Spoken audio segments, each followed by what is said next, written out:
November 2nd, 2021, and the morning edition is live. On today's show, the Prime Minister set to address the climate change conference in Scotland. COVID numbers continue to trend downward. It's AIDS Awareness Month. And a young artist shares her love for the arts. So let's start the morning off right.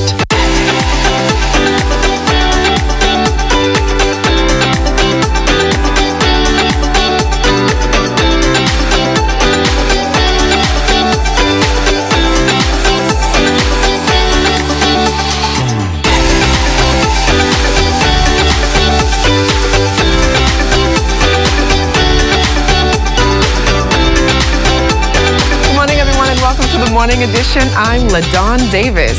And I'm Desmond, back in the saddle again. Back in the saddle. It's so happy to see you. I'm so happy to see you. It's been a long time. It's been a long time, an incredible 3 weeks. I laid my dad to rest. My dad's funeral took place just 3 days ago. So, yeah, mixed emotions, but he made his mark. He died at 82, and he served. He was a pioneering figure in the music world. So, hats off to him. And because a lot of people really, they have some, young people, I should say, younger people may not know one of the things I always tell people, you're failed as a leader if you can't reproduce yourself.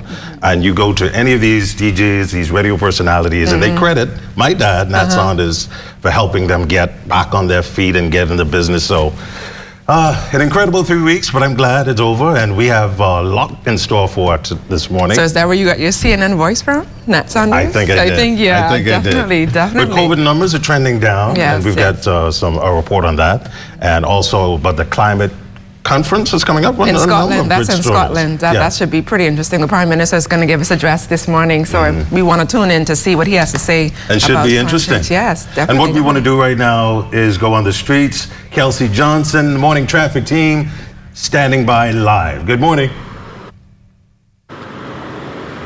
Good morning, Desmond. I just want to extend a heartfelt condolences to you and your family and welcome you back on air with us. We're so happy to have you back. We're coming to you live from Burnett Road and Soldier Road, this particular intersection. Now, a number of traffic police officers are saying drivers usually get distracted at this particular intersection. Joining me this morning is Corporal Christopher Wims, who will tell us exactly what causes some of the distractions and he's asking the drivers to pay attention. Good morning, Corporal Wims. Good morning, Kelsey. Good morning, Bahamas.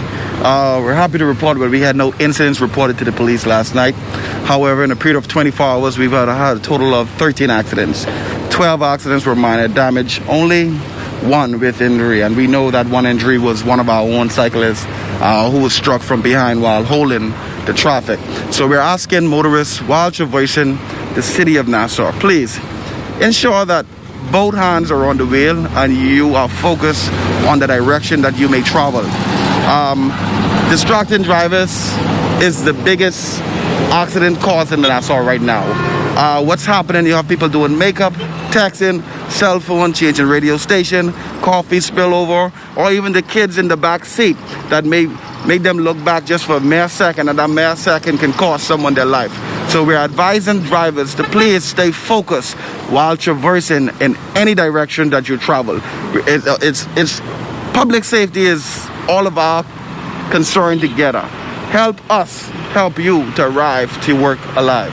Now, a number of persons also said that while on traffic lights, they don't hear police vehicles, the sirens, and stuff like that. Is that a part of being distracted from the radio and stuff?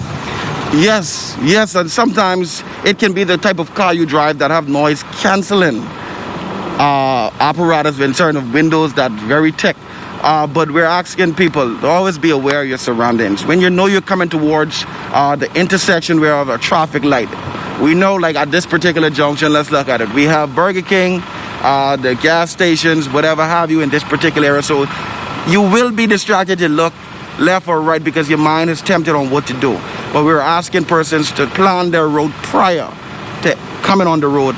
But you must make sure your vehicle is maintained and well equipped to traverse the city throughout the day to make sure that you make it home alive on a run. All right, thank you so much, Corporal Wims. We're going to toss it back to you in the studio, Desmond. Thank you very much, Kelsey. Staying on the outside, a weak high pressure ridge will continue to dominate conditions across the northwest and central islands today, while a stalled frontal boundary maintains pockets of unsettled weather across portions of the southeast Bahamas. High temperature today, 86 degrees with an overnight low of 70 degrees. Taking a look now at your extended forecast there for you.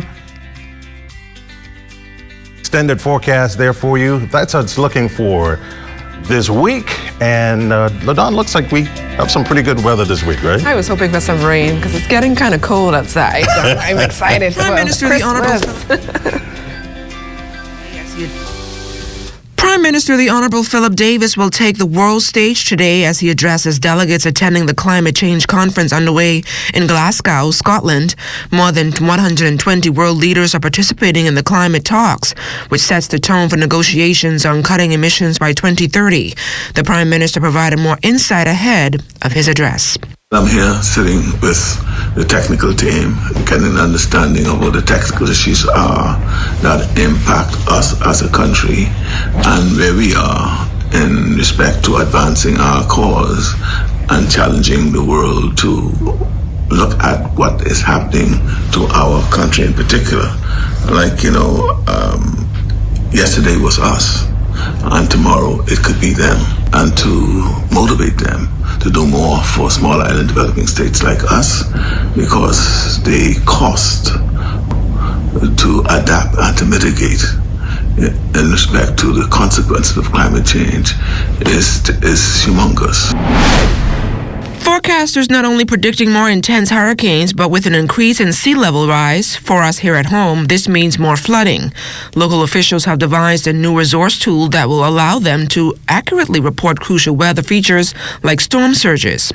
What we'll be able to do now from this is to determine what level of flooding we can expect on any part of any island that would be impacted by a hurricane in the future.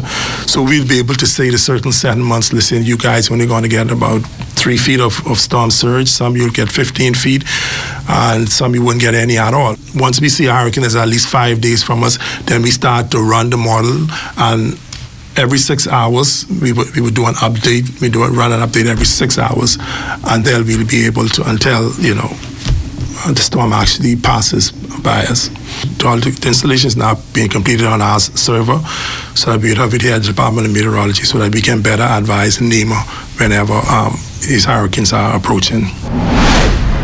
22 new cases of COVID-19 reported for October 31st and November 1st, 14 here in New Providence, 3 in Mayaguana, 2 each in Eleuthera and Andros, and 1 in Grand Bahama, for a nationwide total of 22,429. Hospitalizations are at 71, 9 of them in the intensive care unit. There are 453 active cases with 21,138 recoveries. The COVID-19 death toll remains at 643. Emergency orders will end in just a matter of days. Announcing as much in Parliament was Minister of Health and Wellness, Dr. Michael Darville, who is pleased with how the Davis administration has been able to manage the pandemic. On the 13th of this month, the current COVID-19 emergency orders will fall away, and the competent authority will be dismantled. We are amending Section 29 of the existing Health Services Act so that the management of the COVID-19 pandemic will now be the responsibility of the Ministry of Health and Wellness. The COVID cases, counts, and the nation positivity rates have been falling.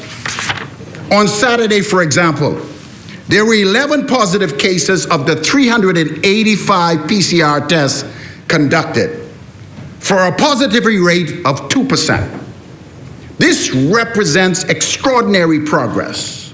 We are pleased to note that this improvement took place despite the changing the curfews that they said caused the spikes. As COVID-19 restrictions slowly recede after more than a year and a half, tourism officials are upbeat. More visitors are now calling on our shores from various markets. British Airways will bring 6 flights per week on stream, along with a new Virgin transatlantic service to Nassau beginning in 2 weeks. Certain Latin American markets also showed a significant recovery, with some exceeding pre-COVID volumes. The outlook for air travel from our key source markets for October to December has improved significantly, with bookings over the period trailing the same period in 2019 by just 10%, buoyed by the positive outlook for U.S. travelers and the pent-up demand. Frontier Airlines is operating direct flights from Miami International Airport to Nassau 3 times a week and is launching direct flights to Nassau from New York Liberty International Airport. Frontier will also service non-stop flights to Nassau from Orlando, as well as from Philadelphia. An independent tribunal to oversee police corruption could soon be the order of the day. The news comes amidst heavy public scrutiny following widely circulated video of a young woman appearing to be assaulted by a plainclothes police officer. This system will introduce a 2-tier system, whereby after the initial arrest, there is a mandatory CARD within 12 to 24 hours. And should that not prove successful, then the process moves to a full and thorough investigation, as is the case, presently the case. There will also be a right to an attorney for both the complainant and the accused during the first tier. And when we come back, Bahamas Academy is celebrating a milestone, so keep it locked.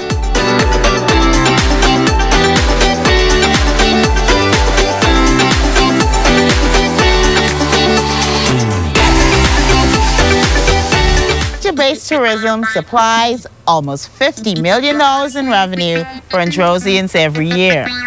These priceless resources will continue to provide renewable benefits for thousands of people for years to come, as long as we take long-term action to preserve what's rightfully ours.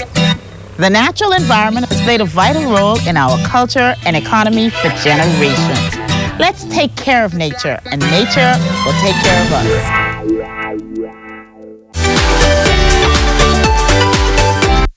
Modern medicine is impacting the world in many ways. In less than a year, COVID vaccinations were produced on a large scale. While the journey has been a much longer one in the case of AIDS, those inflicted with that virus now have more hope than they did in years past.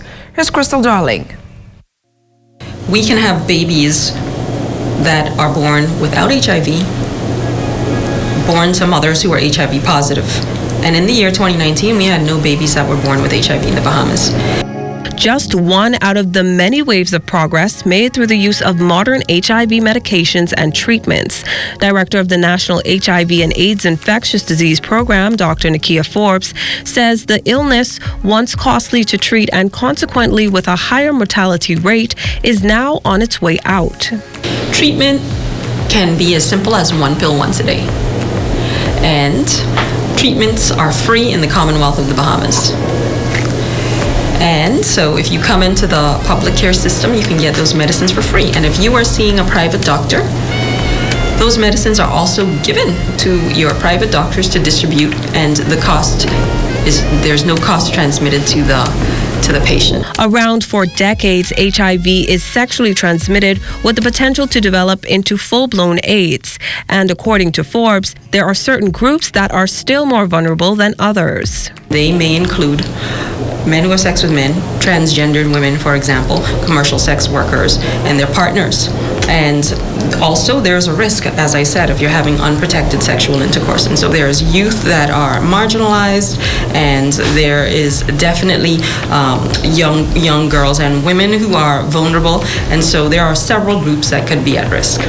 Nowadays, with medications having greatly improved, coupled with new breakthroughs in science and technology, living with HIV or AIDS does not have to be a death sentence.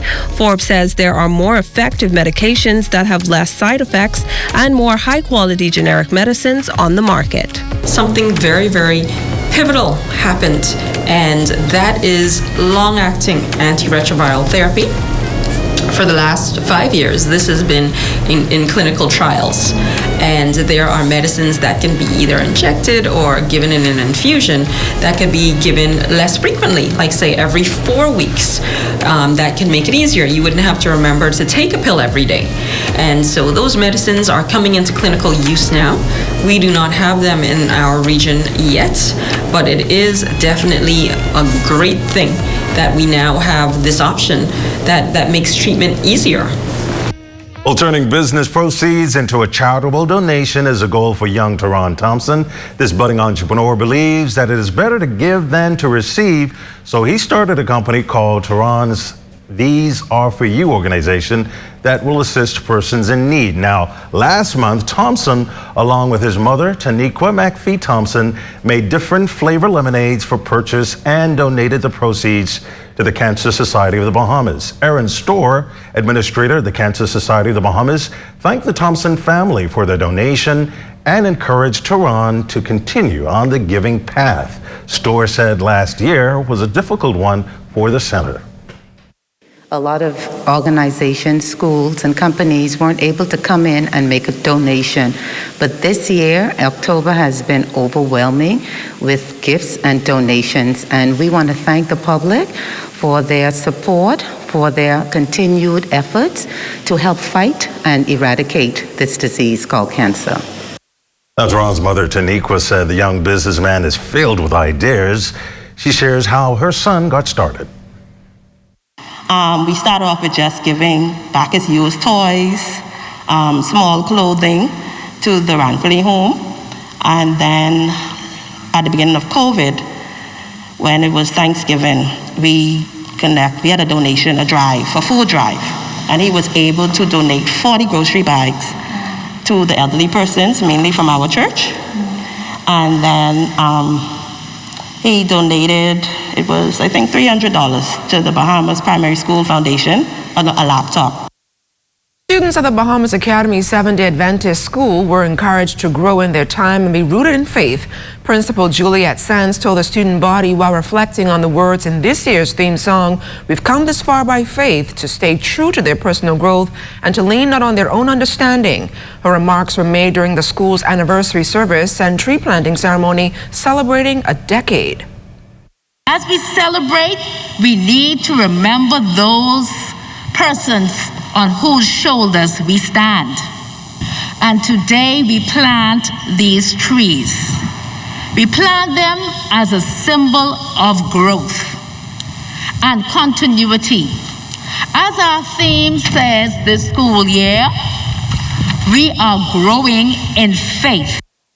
Education Director for the South Bahamas Conference, Anthony Burrows, were among those who planted the first tree on the school's campus on Marshall Road. He shared the joy he felt when he returned and was able to pick a fruit off that tree. And I want to say to you that planting is a good thing because it tells us that there's hope for the future. When we plant something, we do not expect to reap it tomorrow. It will take time. But if we nurture it, prune it, weed around it, and keep it well watered, in time, we will reap the fruits of our planting. And as we head to the break, we take a look back at today in Bahamian history. On November 2nd, 1937, Paul Mears, a native dancer who had achieved a reputation on the American and European stage, arrived back in Nassau after a 7-year absence. Also on November 2nd, 1978, Avad Moncur was born. He is a former Olympian and 400-meter specialist, winning that event at the 2001 World Championships in Edmonton, Canada. Happy birthday, Avad.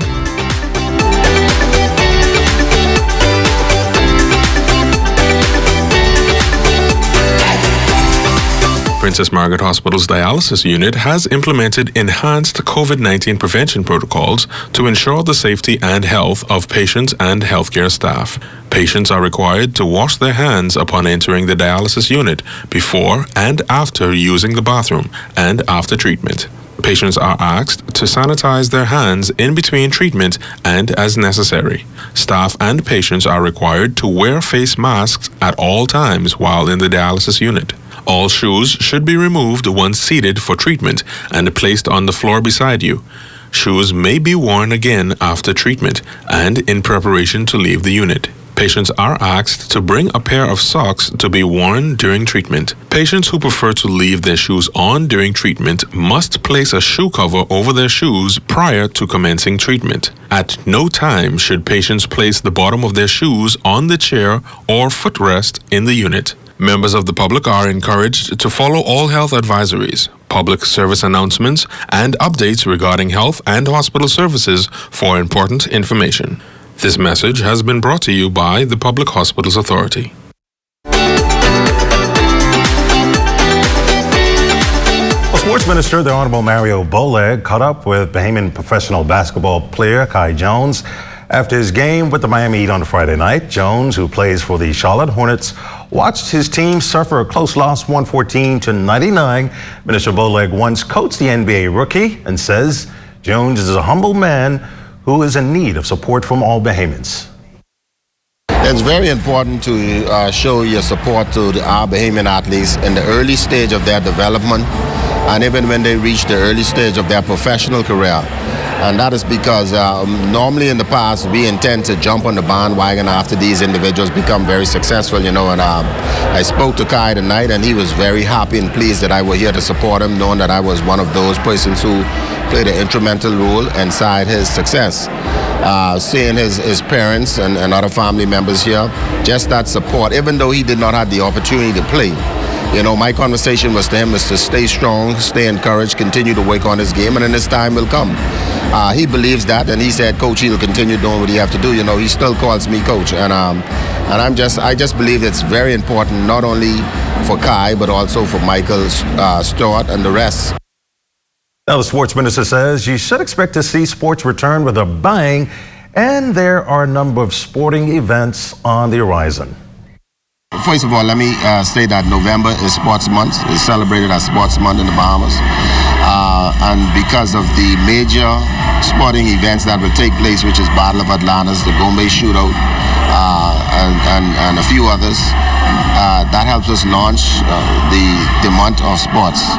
And with those events taking place, it does not trickle over to the local market to say, because Battle of Atlantis is over in Atlantis, and even though the Bahamas shootout is at Bahama, still again, I think we need to do more marketing of trying to get our locals out to these games. HWF Entertainment is set to bring professional boxing back to our shores, and it all starts next month. December 11th marked 40 years since Muhammad Ali and Trevor Berbick fight here in the Bahamas. And what we want to do, we want to have an honorary banquet for Muhammad Ali and our very own Elijah Obed. We wanted to put on an exhibition with Quincy Pratt and Misha Payne. We're right now discussing that to see if we could get that before the banquet. If not, we'll do it after the banquet. Right now, Quincy's excited about it, Misha's excited about it, and then we're going to launch the actual main event, Return of Drama in the Bahamas sometime around January, February. And speaking about the main event, it's shaping up to be a pay-per-view event you don't want to miss. We are in talks right now. Over the weekend, we had a meeting with representatives of Bahama, and we're getting ready. They went yesterday. My partner, Coswell Gordon, from out of Floyd Mayweather camp, he went back to secure the contracts. We're looking at top fighters. We're looking at Wilder. Wilder just get defeated by Fury, and we might even have Fury and Josh Paul and Jake Paul. So by the end of the week, we'll know exactly who the fighters will be, and during the honorary banquet, we'll announce them. They actually will be in attendance. So it's still a lot of work to do. It's a lot of moving parts. All the local fighters will be on this card, and what we're going to do, we're going to have boxing starting from 12 o'clock, leading straight up to the main event. We have an exhibition fight with Tank, along with Mike Tyson, along with this event. We want to thank the Ministry of Sports, Ministry of Tourism for helping us with this. The minister, man, he's really on board with this. He's been encouraging us to push through with this.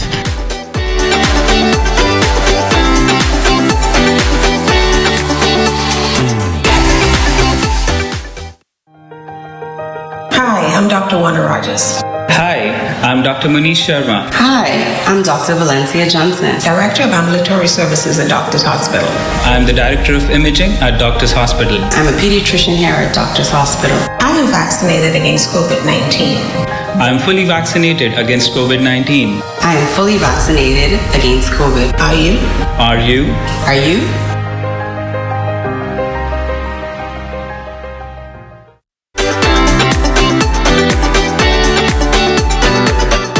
Education has attracted hundreds, if not thousands, of young Bahamians hoping to make an honest living from their artistic abilities. We caught up with an art education senior at the University of the Bahamas to find out about past and future projects, where her passion came from, and what lies ahead. It's just bringing that memory and that idea of Harbor Island, that life, to Nassau. With the stroke of a paintbrush, Harbor Island native Vanya Higgs quickly converts into an art zone. The result, paintings of several historical buildings that have captured the attention of visitors that flock to that island for an ideal vacation getaway.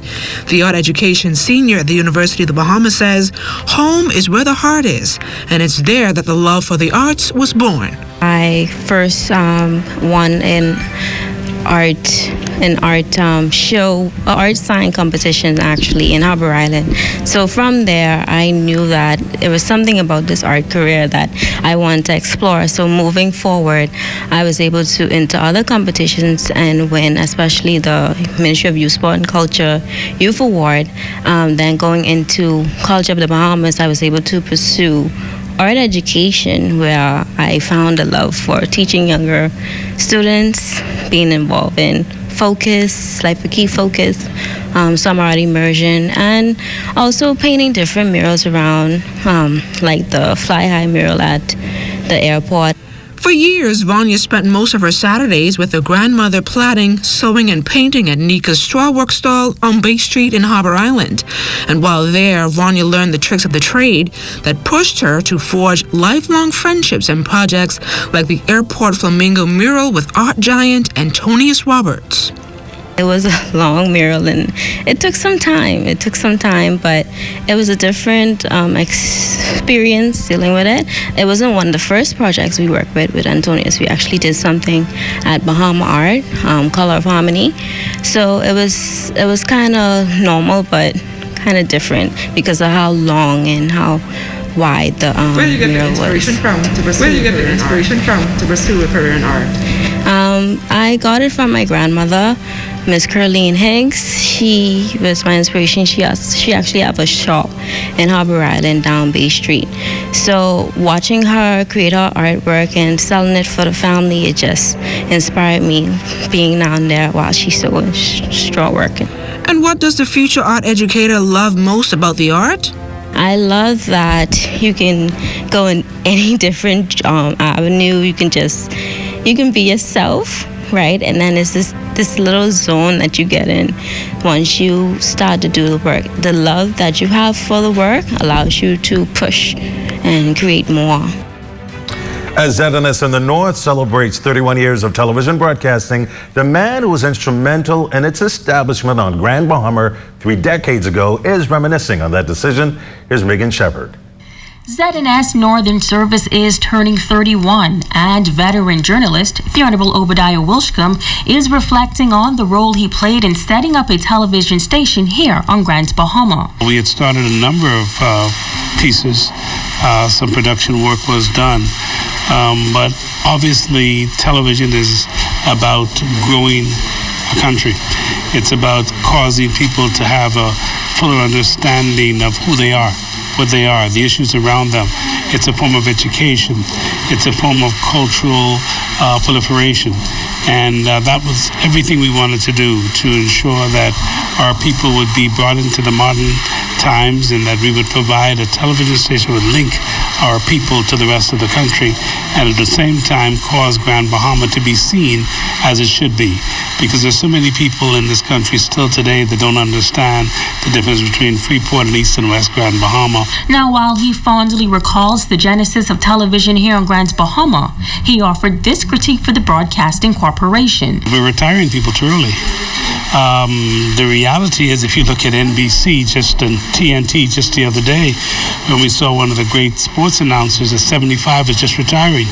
You don't retire a voice. You don't retire the broadcasting excellence. That's a treasure trove. You don't let them leave. You hold on to them. So I think we have to make some changes there.